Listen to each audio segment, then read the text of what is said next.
Online classes में सभी का स्वागत। सेकेंड ईयर एचटीपी में आज हम मेडिसिन की शुरुआत करेंगे। गाइनोकोलॉजी का हमारा गाइनोकोलॉजी कंप्लीट हुई है, तो आज इसमें हम गौवंश के कृमि रोग जो है हम पढ़ रहे थे, इसके कंटिन्यूशन ये 70th जो है हमारा लेसन है। इसमें लगभग हमने लीवर फ्लूक हमने पढ़ लिया था, इसका लाइफ साइकिल पढ़ लिया था। और अभी आज हम जो पढ़ेंगे वो है एम्फिस्टोमियासिस। ये स्टोमक फ्लूक है। हमने पहले देखा था ना लीवर फ्लूक। ये फ्लूक वर्म्स में देखो शुरू में दिया हुआ है लीवर फ्लूक, स्टोमक फ्लूक और ब्लड फ्लूक। तो ये जो है 3 तरह के हैं फ्लूक। तो इसमें अब हम पढ़ेंगे आज स्टोमक फ्लूक, एम्फिस्टोमियासिस। यह रोग गाय, भैंस व भेड़ बकरियों के स्टोमक वांतों में पाए जाने वाला स्टोमक फ्लूक्स है। यह रोग छेरा कहते हैं दस्त को, गिल्टर, पिट्टू अथवा पैरा एम्फिस्टोमियासिस नाम से भी जाना जाता है। इस परजीवी के मुंह दोनों तरफ चूसने वाले यानी कि शक्कर होते हैं। इस परजीवी का इंटरमीडिएटरी होस्ट भी, ये भी शंख ही होता है। तो इस देखें हम 274 पे ये डायग्राम जो है वो बहुत ही सुंदर। देखो आप, दोनों तरफ इसके मुंह हैं, दोनों तरफ शक्कर हैं। ये दोनों तरफ से जो है वो सक कर सकता है ब्लड। पैरा एम्फिस्टोमियासिस सर्वाइवी एंड कोटिलोफोरम, तो ये इनके नाम है। और कारण है एटियोलॉजी में इसमें निम्न परजीवी इस रोग के कारक हैं एम्फिस्टोमियासिस के।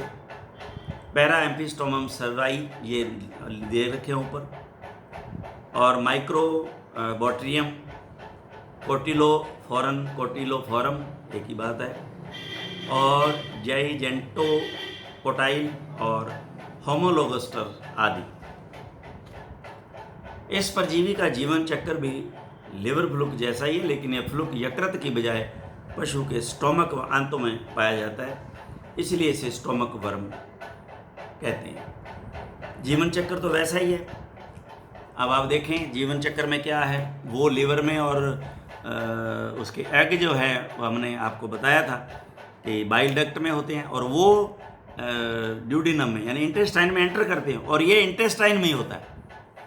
बाकी का सारा चक्कर सेम है, डिट्टो, जैसे पिछले हमने पढ़ा ना। उसके बाद में ये फीकल मटेरियल में जो आए, और फिर किस तरह से ये सारा जो उसमें पानी में शंख में गए, फिर किस तरह से इसके आकार बना, और फिर वापस जो है वो किस तरह से ये उसके फीड में गए और बाई माउथ जो है वो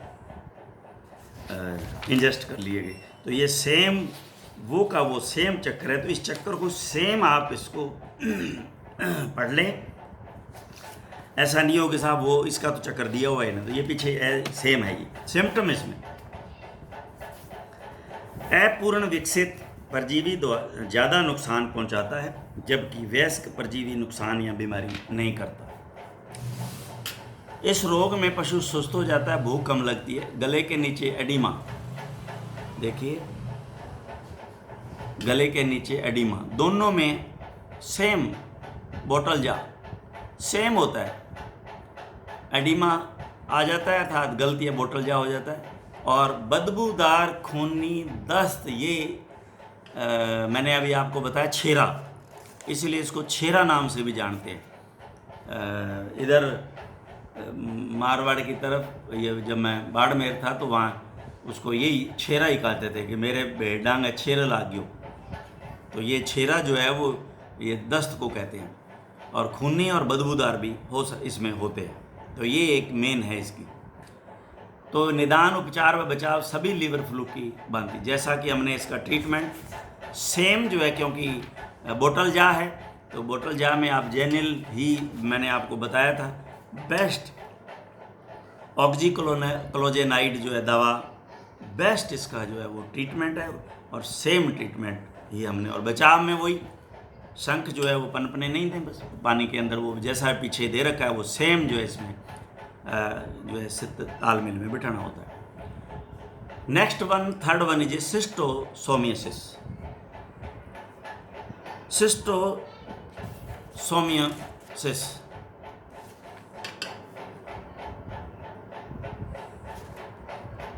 तो ये जो है वो ब्लड फ्लूक है। अभी इसके ये जो डायग्राम दिया गया है ये ऐसा होता है, और मेल फीमेल हैं इसमें दे रखे हैं अलग अलग। तो इस रोग को नाकोड़ा रोग या नेजल ग्रेनुलोमा भी कहते हैं। नेजल ग्रेनुलोमा, नाकोड़ा, नाक के अंदर फोड़ा।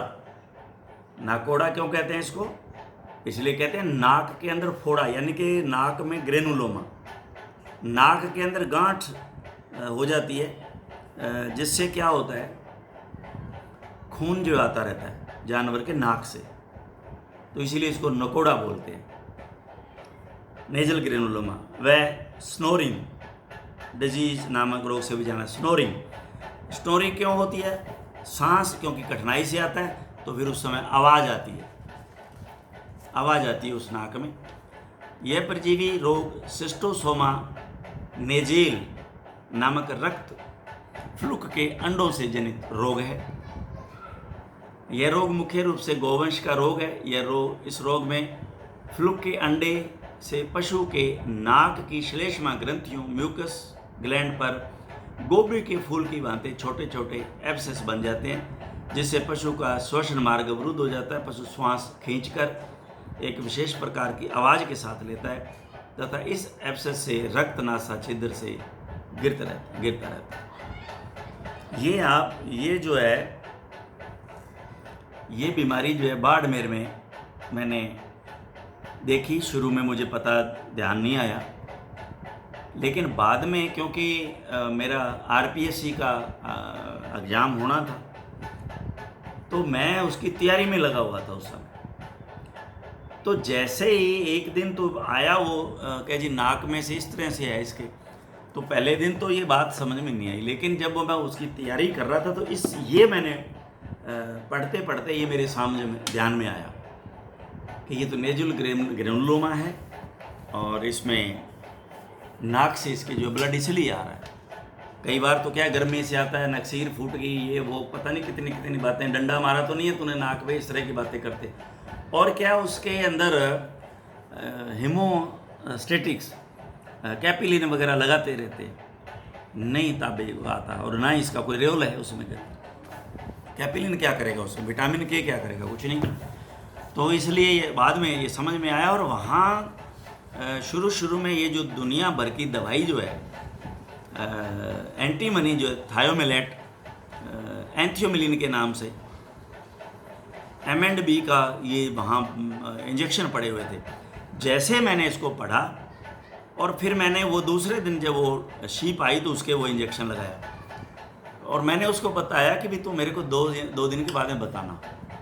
वो तो दूसरे दिन ही आ गया, कहता जी ये तो बहुत आधा से ज़्यादा फर्क पड़ गया। फिर मैंने उससे पूछा कि भाई कितने पशुओं में मैं तेरे, कहे जी सारे एवड़ गई हो रही है। तो मैंने कहा टीके लगाने पड़े, एवड़ यहाँ ले आ। तो वो सारा एवड़ ही वहाँ ले आया, और उसके जो है एंथियोमिलिन जो मैंने खूब लगाए और वो ठीक हो गई।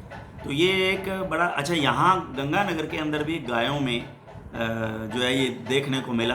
भैंस में फील्ड में मेरे पास 2-4 केस जरूर आए हैं, गायों में भी आए, लेकिन भैंस में ज़्यादा आए हैं इसमें। तो ये आप इसको ख़ास तौर से लें, क्योंकि ये फील्ड के अंदर आम मिलेगी आपको ये बीमारी, तो इसलिए इसका आपको नॉलेज होना बड़ा ज़रूरी है। इसको वेरी वेरी इंपॉर्टेंट में लगा लें। इसका ये टीका जो एंथियोमिलिन है ये उपलब्ध है हॉस्पिटल में। कारण इसका ये रोग सिस्टोसोमा नेजेल और सिस्टोसोमा बोविस तो गाय में होगा नामक रक्त परजीवी से जनित रोग है। यह परजीवी नाक में म्यूकस मेम्ब्रेन के नीचे रक्त शिराओं में रहते हैं तथा म्यूकस ग्लैंड में अंडे देते हैं। तो इसमें क्या करते हैं, वहाँ से ये जो उसका छेद कर देते हैं। तो जब वहाँ हल्का सा मामूली सा जो छेद होता है तो वहाँ हल्की जो कैपिलरीज हैं, ब्लड कैपिलरीज, वो ब्रेक होती हैं और वहाँ से जो ब्लड धीरे धीरे आता रहता है। जीवन चक्र, लाइफस्टाइल। नाक की ग्रंथियों में दिए गए अंडे नाक के स्राव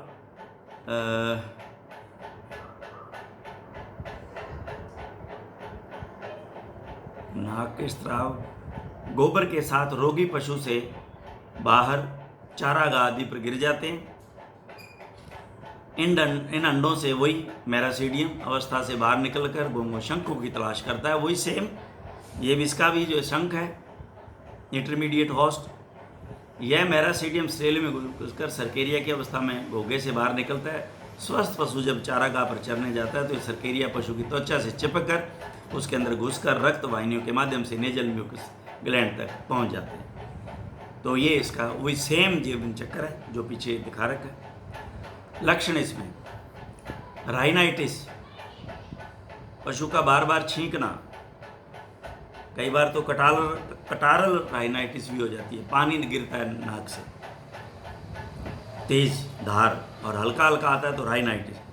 कटारल राइनाइटिस जिसमें तेज, इसी तरह से कटारल डायरिया जिसमें एकदम से पतला दस्त हो। नाक की श्लेष्मा में झिल्ली म्यूकस मेम्ब्रेन पर छोटे छोटे एब्सेस बन जाते हैं। यह नाक मार्ग को रोक लेता है जिससे रोगी पशु एक विशेष प्रकार की आवाज़ स्नोरिंग के साथ श्वास लेता है।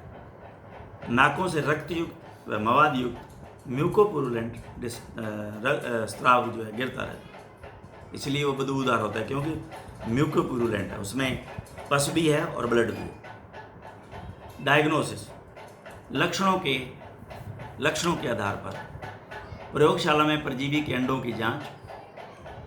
1 ml रोगी पशु के नाक स्राव प्लस 9 ml 10% पोटेशियम हाइड्रोक्साइड का विलयन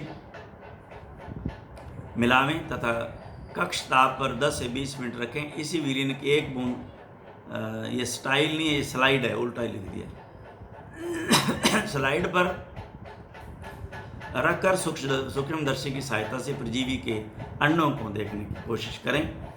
और ये जो अंडों का चार्ट है वो आपको एक दिया जाएगा, आएगा भी शायद, इसमें मेरे ख्याल से है, कहीं ना कहीं चार्ट दिया होगा। तो वो अंडा देखने के बाद में ये पता चल जाता है कि ये शेप और साइज़ जो है वो ये किस पैरासाइट का अंडा है। अपने पास एक चार्ट है, वो भी आप अवश्य उसको उतार के रखें, तो कई बार लैब में आपकी ड्यूटी लग जाएगी तो यह आपके लिए सहायक होगा। इसी विलयन की 1 बूंद स्लाइड पर रखकर सूक्ष्मदर्शी की सहायता से परजीवी के अंडों को देखने का प्रयास करते हैं। इंजेक्शन जो है वो वही एंथियोमलिन M&B का आता है, बहुत शानदार इंजेक्शन, इसमें लिथियम एंटीमनी थायोमेलेट 6% होता है। 15 से 20 ml डीप इंट्रामस्कुलर 3 बार जो है 1 सप्ताह के अंतराल से ये दिया जाता है। 1 इंजेक्शन आप दे दीजिए, हफ्ते बाद उसको फिर बुलाओ, 1 इंजेक्शन दे दो, फिर हफ्ते बाद बुलाओ, 1 इंजेक्शन फिर दे दो। तो हम तो यूँ करते थे, इसमें जो है वो 50 ml की M&B की आती थी, तो मैं तो पहली डोज ज़्यादा दे देता था 20 ml, फिर दोनों डोजें 15-15 ml कर देते थे। कई बार ऐसा कर देते थे, नहीं तो तीनों को 17-17 ml करके पूरी वाइल।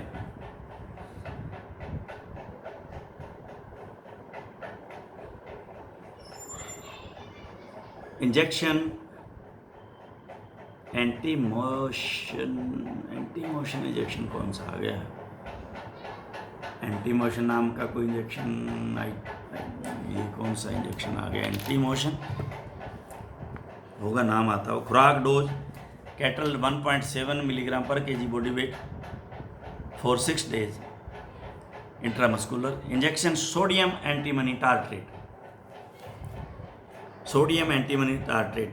ये पड़े हुए थे वहाँ हॉस्पिटल में, एंटीमनी टार्ट्रेट, ये 2% में थे शायद वहाँ पे पड़े हुए, 2% और 4% में पड़े हुए थे, जो मैंने वहाँ बेड़ों में फिर काम में लिए खूब सारे। एंटीमीडिएट 1.5 मिलीग्राम पर केजी बॉडी वेट इन 10% ग्लूकोज IV दिन में 3 बार 2 दिन तक। नो नहीं ये नहीं था, ये कोई और है, ये कोई और इंजेक्शन है। तो ये इसका आप जो है वो ट्रीटमेंट है। इस ट्रीटमेंट के बारे में आप इसके ये भी आप ध्यान रखें। वैसे बेस्ट चीज़ दिया एंथियोमलिन, बहुत सुंदर रिजल्ट दिए M&B का है। अब आते हैं, ये हमने फ्लूक्स पढ़ लिए हैं।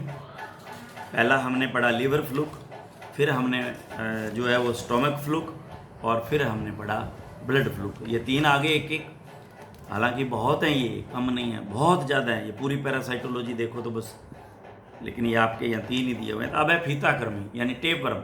ये आपने पता नहीं कब से इसको पढ़ने लगे हो आप, टेपवर्म को। एस्केरियासिस और टेपवर्म, ये मुझे लगता है आपने पता नहीं कितनी बार पढ़ लिया होगा +2 तक आते आते। तो इसका जो है टेपवर्म, इसको इसलिए कहते हैं फीताकृमि। फीताकृमि ये चपटे, पतले तथा फीते के भांति लंबे कृमि हैं, इसलिए इन्हें फीताकृमि कहते हैं। ये कृमि गाय, भैंस, भेड़, बकरी में पाया जाता तथा आंत में रहता है। अब ये आंत में रहेगा, देखिए ध्यान रखना, वो भी आंत में था। कारण इसका मुख्य रूप से, ऑर्डर इसका साइक्लोफाइलिडी के सभी टेपवर्म गाय, भेड़, बकरी व घोड़े आदि में पाए जाते हैं।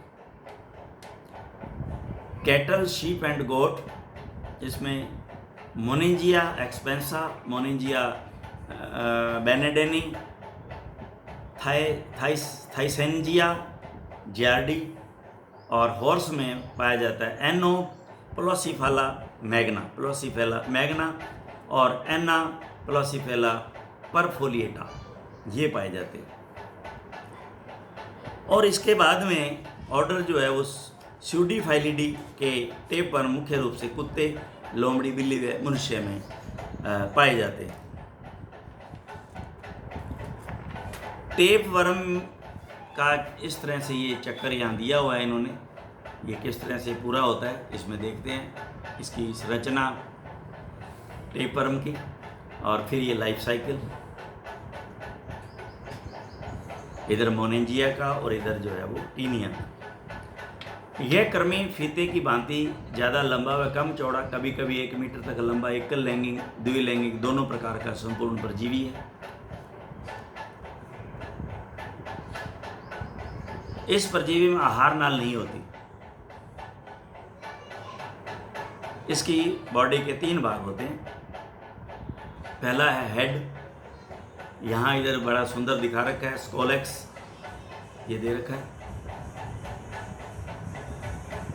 इसे स्कोलेक्स भी कहते हैं। इस स्कोलेक्स पर चूसक यानी कि सक्कर्स व कांटे, हुक्स होते हैं। स्ट्रोबिला, सिर के नीचे छोटे छोटे विभिन्न अवस्थाओं के खंड, सेगमेंट्स होते हैं, जिन्हें प्रोग्लोटिड्स कहते हैं।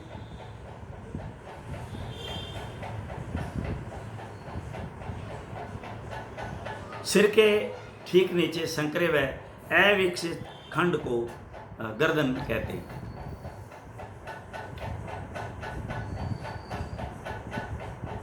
अविकसित इमेच्योर सेगमेंट ऊपर होते हैं, ज्यों-ज्यों विकसित होते रहते हैं नीचे बढ़ते रहते हैं, छोटे से बड़े बढ़ते चले जाएंगे। सही है। इस परजीवी टेपवर्म में आहार नाल व रक्त संचरण तंत्र नहीं होता। यह परजीवी अपना आहार अपने शरीर द्वारा अवशोषण से ही लेता है, ये तो चूसता ही है। पूर्ण विकसित खंड में ही नर व मादा प्रजनन होते हैं। अभी इसमें जीवन चक्कर जो है वो इन्होंने शो किया हुआ है, और ये मैन और कैटल का अलग अलग जो है वो कंप्लीशन ऑफ लाइफ साइकिल बताया गया है, कैटल मैन साइकिल। तो इसको हम देखते हैं, पढ़ते हैं। केवल हाइमेनोलेपिस नाना को छोड़कर अमीनो लेपिस नाना को छोड़कर सभी टेबर में जीवन चक्र अप्रत्यक्ष इनडायरेक्ट होता है, अर्थात मध्यवर्ती प्रपोशी इंटरमीडिएट होस्ट की आवश्यकता नहीं होती है। भ्रूण युक्त टेपवर्म का अंडा गोबर आदि से चारागाह में गिर जाता है। वहां उपस्थित अप्रत्यक्षी प्रपोशी होस्ट इन्हें खा जाते हैं। वे हैं ऑर्बिटेड माइट्स, सॉसिड, एंट, कीड़ी, Beatles, earthworm, house fly, fleas and stable flies आदि। ये जो है इनको खा लेते हैं। इस इंटरमीडिएट होस्ट के शरीर में यह भ्रूण युक्त अंडे विकसित होते हैं। वहाँ पर यह metacestode, larval stage, cysticercus, coenurus, hydrated cyst and strobilocercus आदि अवस्थाओं में विकसित होते हैं। ये अवस्थाएं हैं इसकी, ये जो यहाँ इन्होंने दिखा रखी हैं, ये अवस्थाएं सारी इसमें दे रखी हैं। Cysticercus in muscle, infective stage, circulation, embryonated egg यहाँ आया तो ये इसमें ये इंजेस्टेड, तो इस तरह से ये पूरा का पूरा सर्कल बड़ा अच्छा वैसे ही दिखा रखा है। आदि अवस्थाओं में विकसित होते हैं। यह इंटरमीडिएट होस्ट जब स्वस्थ पशु द्वारा घास आदि के साथ खा लिया जाता है तो यह आंतों में जाकर टेपवर्म के रूप में विकसित हो जाते हैं। यह क्रमिक कम मात्रा में घातक नहीं है, लेकिन अधिक मात्रा की स्थिति में घातक है, विशेष रूप से छोटे बच्चों। सिम्टम इसमें भूख की कमी, वृद्धि में रुकावट, पेट का निकलना, पोट बेली, पेट दर्द, पशु कमजोर दुर्बल हो जाता है, छोटे पशु मर जाते हैं।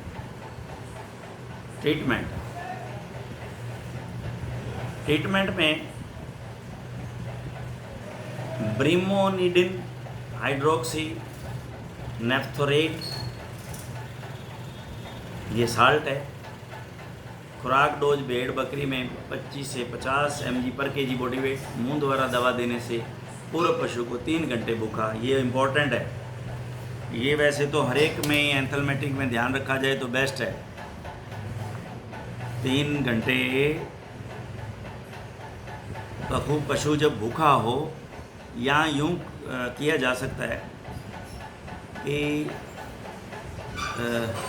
सुबह सुबह पशु को, इसका एक बहुत अच्छा रूल है जो अक्सर मैं फील्ड के अंदर मैंने यूज़ किया। जब भी एंथलमेटिक दिलवाता था तो उनको कहता था कि आप जो है सुबह सुबह कितने बजे इसको चारा देते हो, तो वो कहते 6 बजे या 7 बजे। अगर 6 बजे चारा देते हो तो आपको थोड़ी हिम्मत करनी पड़ेगी। कहते क्या, मैंने कहा आप 2 बजे रात को उठ के इसको 2 गुड़ की डली खिला देना, लगभग पाव के करीब गुड़ इसको खिला देना। वो कहते जी वो क्यों? मैंने कहा आप इसको खिला देना और फिर आप जो है वो इसको लगभग 2 घंटे बाद में आप इसको ये दवा दे देना और उसके 2 घंटे बाद या 3 घंटे बाद आप इसको चारा देना। ये इसका शेड्यूल आपको बनाना पड़ेगा। 12 बजे उठ सकते हो, 11 बजे तो भी कोई दिक्कत नहीं, आप गुड़ जिसको पहले खिला दें।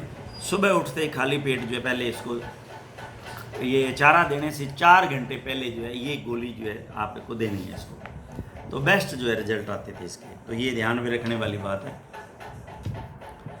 हेक्साक्लोरोफीन ये ज़्यादा काम में आती है। भेड़ व बकरी में 2 ग्राम, प्रत्येक भेड़ व पशु को 3 घंटे भूखा। वही से टैनल पाउडर, गाय भैंस 50 से 75 ग्राम, बछड़े 10 से 12 ग्राम 3 माह की उम्र तक। 50 से 75 ग्राम यही है एक बहुत ही डोज जो है वो अच्छी इसकी। 50 से 75 यही याद रखा जाता है, 50 ग्राम से 75 ग्राम। बछड़े 15 से 20 ग्राम 3 से 6 माह की उम्र तक। पुनः 1 सप्ताह बाद दें तथा इस प्रक्रिया को 2-3 बार दोहराएं। ये आजकल ये बहुत अच्छी दवा आने लगी है, ये प्रेजी क्विंटल शायद, ये बहुत बढ़िया दवा है। 3.75 मिलीग्राम पर केजी बॉडी वेट के हिसाब से, इस पर निशान लगा लो। ये एल्बेंडाजोल, फेनबेंडाजोल, मेबेंडाजोल तो ये तो आम दवाइयाँ हैं, लेकिन ये पेजी क्विंटल जो है, मुझे ऐसा याद आ रहा है जैसे प्रेजी क्विंटल है, नोट पेजी क्विंटल, PR है ये। इसको मैं दोबारा आपको चेक करके बता देता हूँ। प्रेजी क्विंटल पढ़ा है मैंने, पेजी नहीं है ये R होना चाहिए। इसको मैं आपको देख के जो है वो बता देता हूँ। R रह गया इसमें प्रिंट होना। प्रेजी क्विंटल तो जरूर पढ़ा है, पेजी कोई नहीं है कोई। एल्बेंडाजोल, फेनबेंडाजोल, खुराक डोज जो है इसमें 5 मिलीग्राम पर केजी बॉडी वेट मुंह के द्वारा, और मेबेंडाजोल खुराक डोज गाय भैंस में 20 मिलीग्राम पर केजी बॉडी वेट इसको जो है वो दी जाती है। तो ये भी ध्यान रखें कि एल्बेंडाजोल जो है वो प्रेग्नेंट में अवॉइड करें। फेनबेंडाजोल दे दें आप, लेकिन इसको आप अवॉइड करें, ये भी आपको खास ध्यान रखना चाहिए। नेक्स्ट जो है हम हमारे नेक्स्ट जो है लेक्चर में हम इसको देखेंगे, निमेटोडा जो है आगे। आज के लिए इतना ही sufficient. Thank you very much.